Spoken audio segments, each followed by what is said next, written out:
We have one chance, one life, moments where we have to take a stand for ourselves, be an advocate for ourselves, or no one else will. Today's show, Be Your Own Advocate, we welcome Justin Porcano, who is the founder with his wife of Save Sight Now, an amazing foundation supporting children who have Usher 1B syndrome.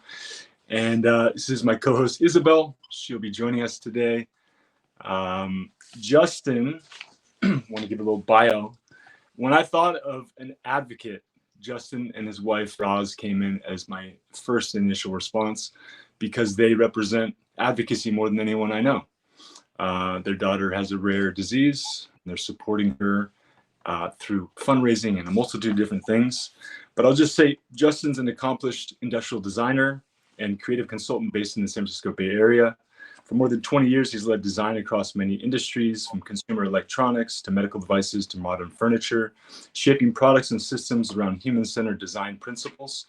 In 2018, Roslyn and Justin co-founded Save Sight Now, a nonprofit dedicated to stopping and reversing vision loss caused by Usher 1B syndrome, a rare genetic disease that affects their daughter, Leah.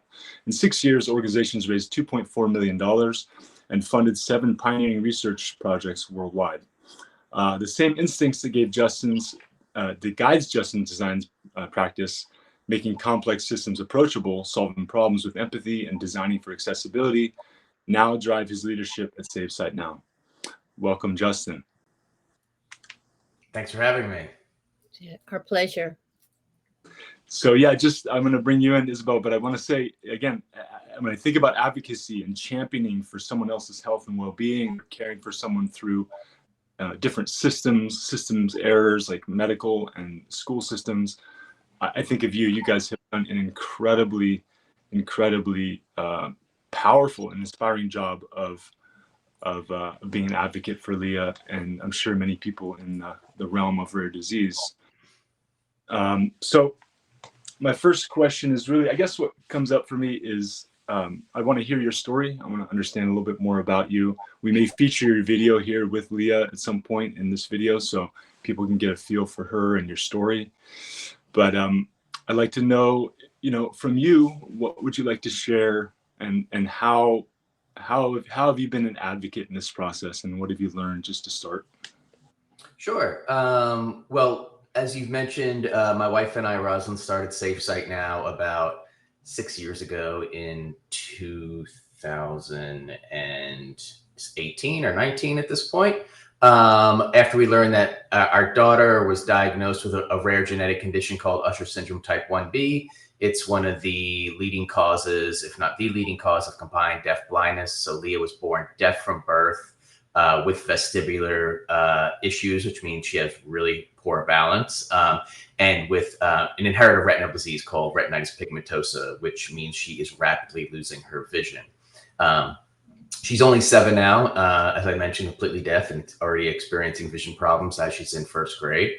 And, this diagnosis is pretty devastating, but my wife, Roslyn, and I thought, if there's anything we can do to save her vision, we would. It's kind of a multi-pronged attack when you have a child with a rare disease and a significant disability, not just one, but multiple. And we speak about advocacy in this context. We advocate for treatments for rare diseases because they often get overlooked. And we advocate for accessibility rights for people who are deaf and for people who are low vision and who also have mobility issues. So our goal is to not only advocate for her, but to teach her how to advocate for herself. And in that process, we try to create awareness around these significant issues, whether that's a lack of accessibility for folks with disabilities, or whether that is a lack of attention for rare diseases because, let's say, big pharma or biotech does not see the return on the investment when investing in rare diseases. Right. So that's where we are. I always think of public speaking as being a lot of people's biggest fear.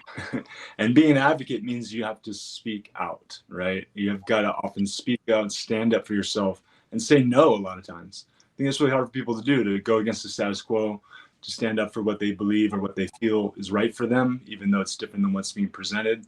How important do you think it is for people to really kind of buck the trend in that way if they want to be well, find solutions? Yeah, I think it's necessary. I think you have to, when your family's involved and your kids are involved, you do whatever it takes, whether that's putting ego aside or fear aside, and you identify what the ideal path is forward. And regardless of how challenging or daunting it may seem, you map that plan and you execute regardless of the challenges along the way. What were you like before? What was your personality before you had to become this major advocate? Gosh, I would say not as wound up. I am fairly, it is a stressful diagnosis. It is a stressful life. And your priorities get completely flipped on their head. As far as I used to, my career was my priority at that point as an industrial designer. And that's all I focused on building that. And now I have to learn how do you balance that, right? Balance is, I think the key here. How do you balance being a nonprofit executive director while being a professional industrial design consultant? Wow. Yeah. Two hats, two major hats. Yeah, it's tricky. I miss my downtime, if I could say anything prior to this. But yeah. Isabel, earlier you said there was a figure, right, about how many caregivers there are in this country? Oh, yeah. We were looking up, and the National Alliance of Caregivers listed 63 million caregivers right now in the United States. And those are the ones that are reported. How many people just do it and just do it because they have to, because if they don't, nobody will. I liked before when you said that you're teaching your daughter to be her own advocate. How do you do that for somebody that young? Yeah, so I'll give a little micro example here. So she's in first grade. She wears cochlear implants for hearing. Cochlear implants are, just brilliant piece of technology that allow people who are completely deaf. You could drive a bus by Leah with her implants off and she wouldn't hear a thing. But while they're amazing, they're not perfect. They're not like normal hearing. So she struggles in loud scenarios, like in a first grade classroom. So we teach her that two things. If your cochlear implant batteries stop working, you have to say something and do something. And if you're struggling to hear, you need to figure out a way to either let the teachers know or put yourself in a situation that works better for you. So I think it's just repetition. It's hard for a 6 or 7 year old to kind of especially a shy one. She's wildly shy. So how do you get them to kind of stand up and speak up for themselves at such a young age? Yeah. That's like amazing that you're doing that and that she's responding, because she must feel so different, and you have to always counteract that and keep balance. So besides being an advocate for her health and everything, you have to be so there to help her develop her personality and not be afraid. Good. Yeah, I mean, for someone who always has the spotlight and attention on them because they are different, Right. the last thing they want to do is raise their hand again and call attention to themselves when it comes to self-advocating. So we're trying to instill that as young as possible. And, that comes through repetition and consistency. So hopefully she grows up to be an advocate for herself at a fairly young age. Yeah, that's essential. I am curious, Justin, when going through the process of advocating for someone else, it's easy to lose track of yourself, your own well-being. And I think that's primary. My thought is how do we support and inspire others to take care of themselves and to have the right perspective and, lifestyle in order to do what they do for the people they love, Yeah. But I think a lot of times I imagine being in that process is pretty disheartening, facing a system that's not supporting you, feeling unsupported, feeling financially stressed. How do you face feelings of unworthiness, rejection by professionals, doctors, school systems? How do you weather that storm? How did you weather that storm and keep being resilient to show up for her and your family? Yeah, I think you become jaded after a while. You really like when you first start on this process, whether it's being dejected by the health insurance companies for, let's say, example, like they'll cover your hearing aids or your cochlear implants, but won't cover the batteries that actually power them. So whether it's consistently fighting the health insurance companies, consistently trying to convince biotech or pharma that this is a worthy cause and worth investing in, consistently battling a systemic education system, no fault to teachers who exist within it, but how do you get your daughter properly educated? And as far as handling those issues and the consistent battle, whether it's rejection or sometimes small breakthroughs, I think my father used to say, you just put your head down and pull the plow, and I think that's what it is. Regardless of how many rejections, you just put your head down and you keep moving forward. So, yeah, I like that.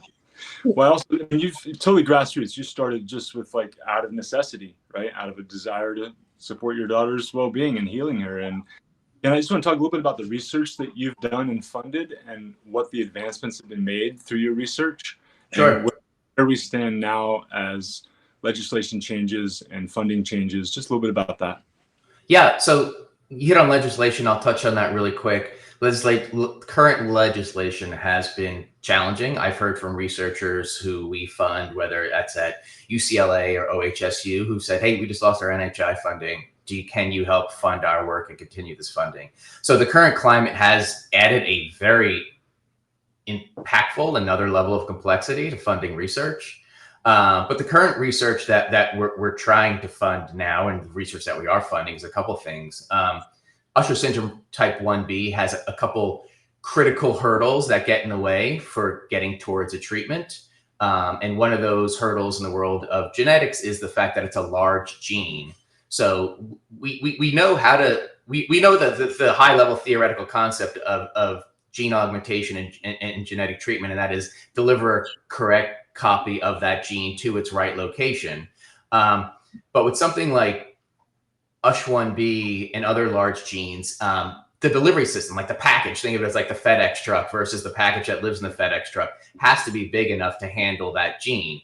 So so that's one of the things, is finding and funding a large gene delivery system that can deliver something like that to the eye. Because the eye is, while it's easily accessible, it has layers of cells, and it's hard to actually get the package through all the layers to the right cell.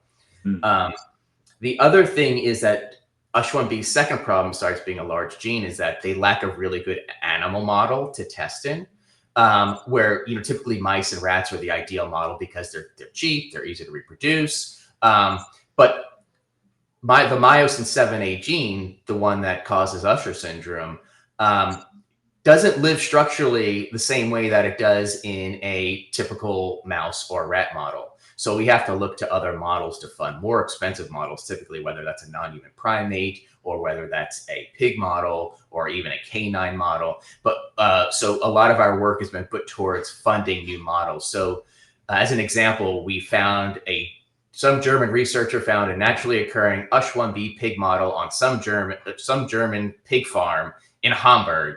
Called the researcher, said, hey, did genetic testing on the animal model. Turns out it has USH1B naturally occurring. They said, let's create more of these models, let's breed them.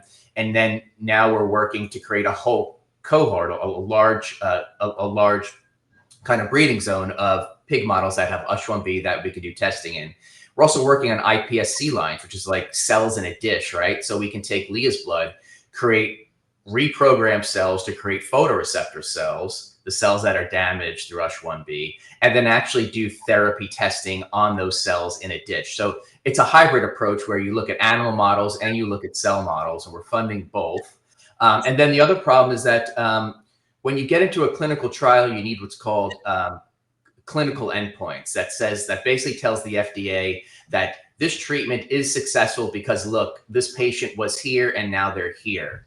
And in order to define those, and this is what biotech and pharma really care about, because they're not going to invest in a trial without that, you need a natural history study. So we're also funding natural history studies that follow the progression of the disease in about 40 to 50 patients to get to that definition of an endpoint. Wow. You had to learn all of this and know all of it and move with it and just it's like just so I mean, even just listening to you now, just was overwhelmed just listening. I can't imagine of having to lead that. Um, just had, like I know that sight conditions, macular degeneration being probably one. I had a friend that had that, and they've gotten a lot of research. Is there any like parallels where you can take advantage of other researches, that's going on into sight, or is this so unique that you have to just be separate from everything else? So there are definitely lessons to be learned, but they do butt up against the specificity of that gene at times. Like, Yeah. for example, Leah's gene is a myosin, right? And what a myosin does is that it actually transports different material to other cells. And when that myosin is broken, it can't do that. Other gene types, whether related to AMD or retinitis pigmentosa, probably do different things, or they impact different cells, right? Okay. Like when you think about the retina, there are photoreceptors, there's RPE, there are ganglion cells, and sometimes it's very dependent on which cell that's impacting. Yeah. So while we can learn high level ideas and like the concept of large gene delivery to a photoreceptor, Right. that could be applicable for any large gene that impacts photoreceptors. So yeah, we definitely try and piggyback off existing research, but at a certain point, you do have to get gene specific. In some scenarios, and I think this is where pharma and biotech becomes interested. If it's gene agnostic, right? Like let's say it's retinitis pigmentosa, which is a giant space within in inherited retinal diseases, and a lot of genes fall under that category, like Leah's gene, USH1B, myosin 7A. If you can figure out a treatment that treats all types of RP, well, that's amazing and that's great. But I think that's a harder thing to figure out rather than targeting one specific problem, addressing multiple. Okay, that's so interesting. I am curious. You've been really successful advocate for Leah and for other people with Usher1B syndrome. Do you feel like have you gleaned anything, learned anything that's been transformative in a positive way as you've gone through these challenges, or is it just really a chore and a bummer? I don't think I'm there yet. Right now, it feels like a slog. We are just trying to keep our head above water here as far as a juggling and balancing act. Yeah. Can you think of one story that your advocacy of this work and putting yourself out there and fundraising and meeting people worldwide, traveling around the world, like what's an inspiring story of how that led to change for others? I'm sorry, say that again, Isaiah. If you could So as you travel Yeah. and support people in this way, and you share Leah's story, have you met anyone or inspired anyone that's stepped forward and also advocated for their children or created programs, something that really has been a piggyback you're doing that's been impactful for the world? Totally. We have. When we started Safe Site Now, the first thing we wanted to do was like, let's join someone who's already doing this. I don't want to reinvent the wheel and I don't want to be redundant here. So we looked around for organizations in the USH1B world.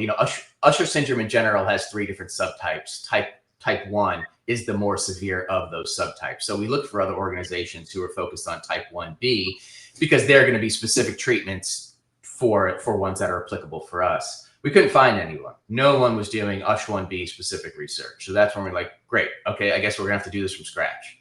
So we did it from scratch. Like I said, I left a lot of my design experience mostly around, not only hard skills like building websites or creating imagery, but like storytelling. Like how do you tell people your story in a way that resonates with them so that they feel some sense of empathy and wanting to do something? And honestly, that translates directly to designing products, right? It's all about understanding the users or the people you're targeting and building empathy around that. So we did that. We started from like, just what's a thoughtful way to tell our story so that people can relate. And we did that by working with a good friend of ours, Jay Redmond, who's also a videographer and director. And we told our story through video.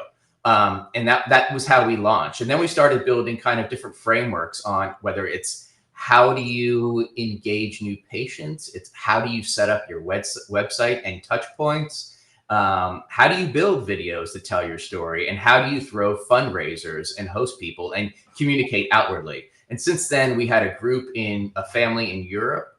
They are in Switzerland, originally from Barcelona, but they started Safe Site Now Europe. We said literally, take the branding, take the blueprint, do exactly what we're doing, do it in Europe. Like, let's grow the network here so we can reach more people. And then we had a family in Australia who reached out to us and said, we want to do the same exact thing. And they reached out to us as well. And they're doing the same thing in Australia. So now, like, the network grows, right? It's exactly what you want. You want to build a bigger network. You want to reach more patients. And we stay in constant contact with these families, and they look to us as like super grateful for kind of at least providing that blueprint for them to do the same. How many children have this Usher? You said there's types Usher, but how many? So when your foundation, does it deal with all 3 types, or are you just focused on the B1? We're focused on 1B because when it comes to finding treatments, it's impossible to focus on the other types. Even in some cases, there are different mutations within that gene, and some people focus on a mutation-specific treatment, which then really gets your patient pool even smaller, the amount of people you can treat. So we wanted to at least stay full gene or gene agnostic. We'll invest in gene agnostic strategies as well. Right. But when we think about like epidemiology and we think about how many people are impacted, it's hard to nail down a number. People have numbers anywhere worldwide from 1 to 4 out of 100,000 people is about the number. And then when you think about Usher syndrome in general, it becomes more about like, I don't know, around maybe like 8 to 10 in 100,000 people. But for type 1 is about a quarter of all types. How old was she when you, I know that, and I watched the video, which is very, heartwarming video. So first it was her hearing. Did you identify that before you identified the syndrome? Yeah, newborn hearing screening, which is something that is being talked about being cut as well, but like it identifies an incredible amount of diseases and disorders at a young age that helped become treatable. So we found out 9 hours after Leah was born that she had a hearing issue through newborn hearing screening. And then we got genetic, and then went to an audiologist about 2 weeks later, and they confirmed she was completely deaf. And then we went to a geneticist and submitted DNA to get a kind of confirmation on what the root cause of her deafness was. And 5 months later, after she was born, we learned of Usher syndrome type 1B. So this is from that moment on, it's just become your life. Absolutely. Yeah. Wow. Yeah. Thank you, Justin, for joining us and sharing about your story. We're going to put a link down below for Safe Site Now. And I hope that this interview gets out to someone that's in a caregiving role, especially with someone like a rare childhood disease like this. It's difficult to find community support, to know what to do about it, how to move forward. And I'm just hoping that the word gets out there to the right people. Even if it's just one, it's worth this conversation. So agreed. Thank you for joining us. And I really appreciate knowing you and knowing your story. And you're a shining example, really a hero of advocacy in my life. Amazing.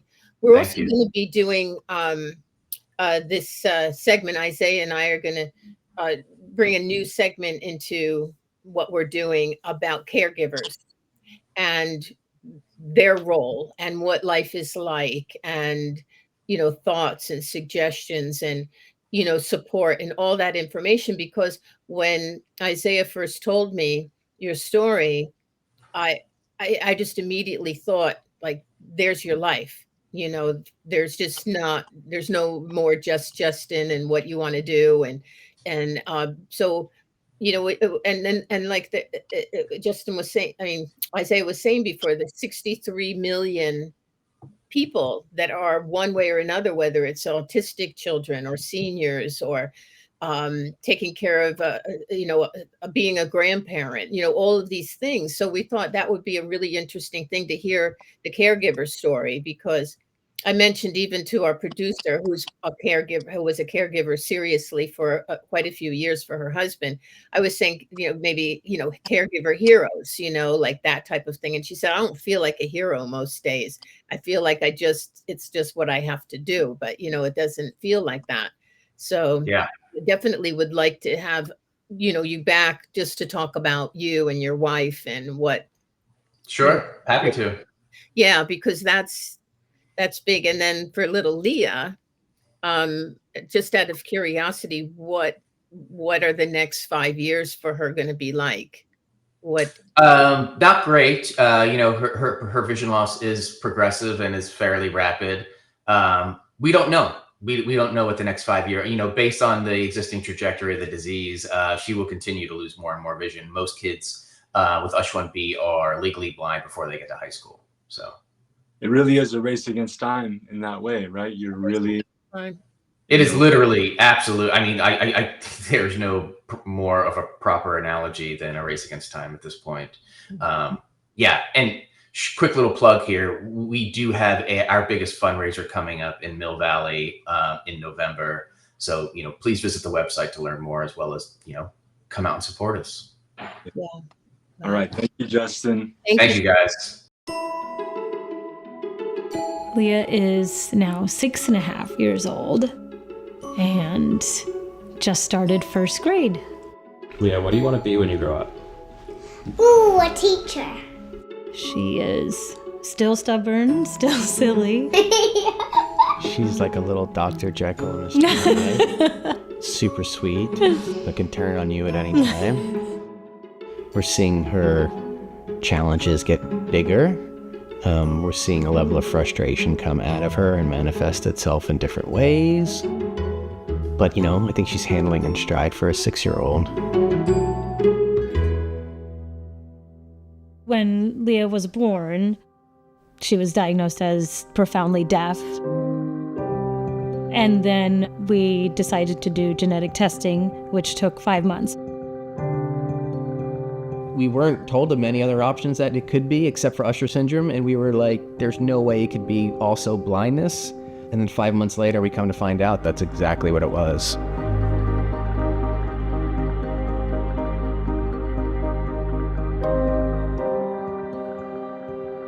We had to figure out everything we could about this disease. We had to get to work. If I'm going to teach her to be a strong person and be resilient and never give up, then I need to show her that. At that moment, we both agreed that if there's even the slightest chance to do something to save her vision, we're going to do something. And that's when we decided to start SaveSight Now. In the last 5 years, we've managed to raise over $2 million. We're funding 6 very important research programs ranging all the way from the creation of large animal models to natural history studies. All of these things are in support of not only helping researchers get to a treatment, but helping us get into a clinical trial. We are running these studies everywhere from Brazil to the UK to Switzerland. Our mission has always been to support research to find a cure for Usher syndrome. And 5 years later, we are executing on that mission. We're seeing it. We're seeing results. And we will find a cure. This isn't a moonshot for us. There are currently clinical trials happening now, today, to cure very similar inherited retinal diseases like the one Leah has. We all experience so much of the world through our vision. And so it's difficult to know that that will just kind of close in on her as the time goes by.